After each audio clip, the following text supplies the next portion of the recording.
कोलमुरी स्थित police line में गुरुवार को पुलिस सभा का आयोजन किया गया। इसमें मुख्य रूप से एसएसपी किशोर कौशल उपस्थित थे।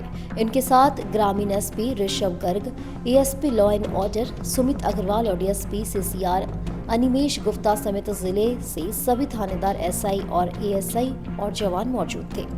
सभा में एसएसपी किशोर कौशल ने सभी पुलिसकर्मियों की समस्याओं को सुना और उसके निदान का भरोसा दिया। पुलिसकर्मियों ने बिल्डिंग छुट्टियों के साथ साथ अन्य समस्याओं को एसएसपी के समक्ष रखा। साथ ही पिछले बार की बैठक में जिन समस्याओं को उठाया गया था उनका क्या निदान निकाला, उस पर चर्चा की गई। इस बार की बैठक में जिन मुद्दों को सबके सामने रखा गया उन पर विचार विमर्श करते हुए संबंधित पदाधिकारी को उनका पालन करने के लिए दिशा निर्देश दिए गए। इस कार्यक्रम के दौरान सेवानिवृत्त होने वाले 2 जवानों को विदाई दी गई, जबकि उत्कृष्ट कार्य करने के लिए 3 पदाधिकारी को सम्मानित भी किया गया। एसएसपी ने बताया कि काम के प्रेशर के कारण पुलिसकर्मी स्वास्थ्य पर ध्यान नहीं दे पाते हैं। इसका असर उनकी सेहत पर पड़ता है, इसलिए समय समय पर हेल्थ चेकअप कैंप आयोजित कर उनके स्वास्थ्य जाँच की जाएगी। इसके लिए कई लोगों से बातचीत भी हुई है।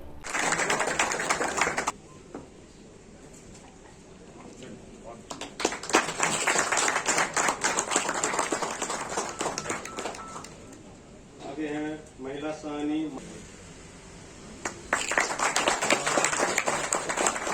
इधर देखिए,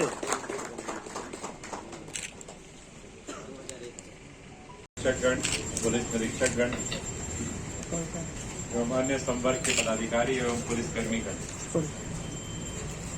आज हमने अपने 2 साथियों को एक तरीके से विदाई दी है, उनका फेयरवेल भी है आज। और जैसा हम सब जानते हैं कि यही सच्चाई है कि हम सर्विस में आते हैं और एक दिन सर्विस से हमें विदाई भी लेनी पड़ती है। लेकिन मुद्दा यह है कि हमने उस सर्विस के दौरान जो कुछ सीखा और सीखने के साथ साथ जो हमसे एक्सपेक्टेड था उसको कितनी ईमानदारी से निभाया। तो जैसा अभी दोनों ही हमारे जो पदाधिकारी आज सेवानिवृत्त हुए हैं, दोनों ने बड़ी लंबी सर्विस दी है, एक की 38 साल से ऊपर और एक की 39 साल, और बहुत लंबा समय, मतलब अगर 60 साल की उम्र में आप लगाइए तो तकरीबन 20 साल से ही सर्विस में लगातार रहे। और मुझे उम्मीद है कि जहां भी रहे होंगे बेहतर काम किया होगा और तभी प्रमोशन भी पाया और एक मकाम हासिल किया। ये हम सब के लिए भी सीख है कि हम भी जब सर्विस कर रहे हैं तो एक ऐसा समय हमारे भी जीवन में निश्चित तौर पर, किसी के जीवन में हो सकता है 2-4 साल में आए, किसी के 6 महीने आए, किसी के 20 साल के बाद आए, लेकिन एक ऐसी सच्चाई है जिससे सबको रूबरू होना है। लेकिन हम इस बात का ध्यान रखें कि जब ऐसा दिन आए तो हमारी मेमोरीज ऐसी हों कि जिसको सोच करके मन में खुद ही गौरव का भाव आए। ये आए कि जिस एक्सपेक्टेशन के साथ, जिस जज्बे के साथ हम सर्विस में आए थे, जब हम सर्विस छोड़ रहे हैं तो भी वो जज्बा कहीं न कहीं कायम है। हम कहीं न कहीं उसके साथ न्याय कर पाए, कहीं न कहीं उसके साथ इंसाफ कर पाए, जिस जज्बे के साथ हमने सर्विस को ज्वाइन किया। तो इस प्रकार के कार्यक्रम न केवल भावनात्मक होते हैं जो सेवानिवृत्त हो रहे होते हैं, क्योंकि उनकी मनोदशा को समझा जा सकता है कि जिस रूटीन से हम लगातार आबद्ध रहते हैं, जिससे हम लगातार, मतलब वो हमारी दिनचर्या का हिस्सा रहता है। खासतौर पर अगर पुलिस विभाग की बात करें तो जिस प्रकार की अपनी हार्डशिप होती है ड्यूटी के दौरान, जिस प्रकार की कठिनाइयाँ हम लोग सामना करते हैं, जिस प्रकार की दिनचर्या रहती है, घर वालों के लिए समय नहीं रहता, अपने स्वास्थ्य को देखने के लिए कई बार समय नहीं होता। सेवानिवृत्ति के बाद मुझे ऐसा लगता है कि सडनली बहुत आपके पास एक तरीके से समय अतिरिक्त हो जाता है। मुझे उम्मीद है कि जो ये समय आपको मिलेगा वो अपने परिवार वालों के साथ जो कुछ कमी रही होगी उसको पूरा करेंगे, अपने स्वास्थ्य का जरूर ख्याल रखेंगे। मुझे उम्मीद है कि जरूर अपना मेडिकल चेकअप कराइए और रेगुलर चेकअप कराते रहिए, क्योंकि पुलिस में रहने के दौरान कई बार हम लोग इन चीज़ों को इग्नोर करते हैं और जिसका खामियाजा भी भुगतना पड़ता है।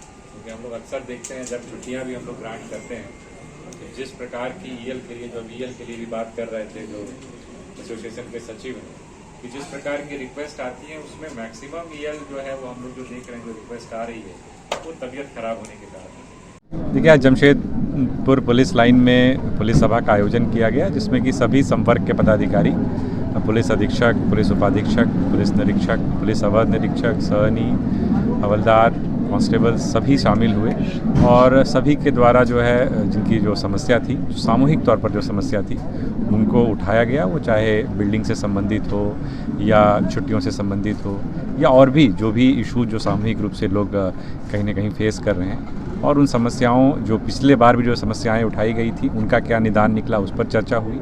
और इस बार जो समस्याएं लोगों के द्वारा जो सामने रखी गई हैं उन पर भी विचार किया गया और संबंधित पदाधिकारियों को उसका अनुपालन करने के लिए दिशा निर्देश दिया गया है। इसके अलावा आज हमारे 2 पदाधिकारी सेवानिवृत्त हो रहे हैं, तो उसके लिए एक विदाई समारोह का भी आयोजन साथ ही साथ किया गया था। और हमारे 3 पदाधिकारियों ने जिन्होंने बेहतर काम किया है पिछले दिनों में, अनुसंधान के दौरान एक पदाधिकारी ने 12 घंटे के अंदर एक चोरी के मामले में गिरफ्तारी करते हुए चार्जशीट समर्पित किया है। दूसरे मामले में 24 घंटे में एक चार्जशीट समर्पित किया गया और तीसरे मामले में एक अपहरण के मामले में गुजरात से रिकवर करके अपहृता को लेकर के सोनी ममता कुमारी के द्वारा लाया गया। तो इन तीनों ही पदाधिकारियों को सम्मानित भी किया गया। सर, एक मेडिकल हेल्थ को लेकर मेडिकल चेकअप कैंप वगैरह ऐसा कुछ लगाया? इसमें देखिए, एक जो समस्या हम लोग पुलिस विभाग में देख रहे हैं और अन्य विभागों में भी है, बट पुलिस विभाग में भी ये समस्या है कि हेल्थ कहीं ना कहीं जो ड्यूटी आवर्स हैं जिस प्रकार से हम लोगों की, या कई बार जितना ज़्यादा वर्क प्रेशर है उसके कारण हेल्थ कहीं ना कहीं इग्नोर होता है। तो उसको लेकर के हम लोगों ने बात भी की है कुछ लोगों से और रेगुलर बेसिस पे हम लोग रेगुलर इंटरवल्स पे हेल्थ कैंप्स पे ऑर्गेनाइज़ करेंगे।